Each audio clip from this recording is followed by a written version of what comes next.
Rick Johnson, my man, he says, Big Jake Stud. What's up, dude?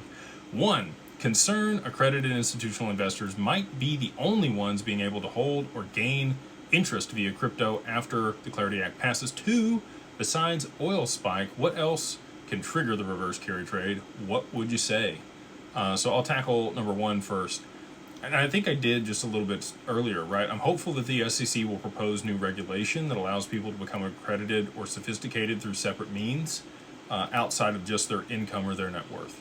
And then I'm okay with it, right? Like if you've done enough diligence and understand an industry or have worked in it for a couple years, you probably have the ability to understand the risks associated with making that investment.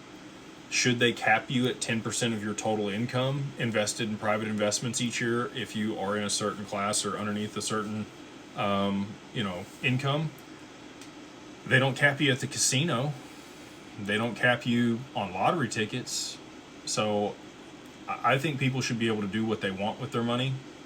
If you want to live on ramen and scrape by and dump everything you can into investments in order to be able to live a better life for a period of time, I think people should be able to do that.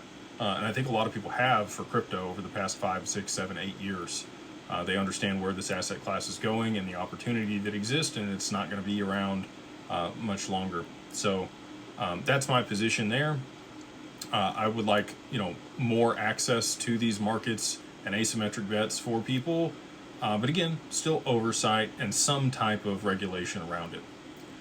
Separate of that, besides oil spike, what else could trigger the reverse carry trade? Jamaica Japan's going to have to raise interest rates aggressively, somewhere between 75 and 100 basis points at one time. That's really the only way that this is going to go down. They've said that they're going to hold tomorrow. So if that ends up being the case, we're not going to see it unwind because, again, these central banks don't want to be the ones that cause this. They want to have a scapegoat. They want to have an out. They want to have, oh, well, that happened, so we had to do this, right? Problem, reaction, solution type situation. Because then they can't be blamed. And we know it's their fault. But, they can pawn it off on something else.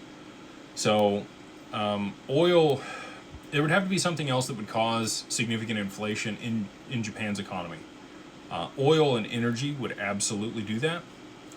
If you could think of something else that would cause large amounts of inflation in their economy in a very short period of time that they would have to react to, I'd be open to that too. But I hate to use 99.9999 again, but I'm very confident that it will be oil that pushes them over the edge.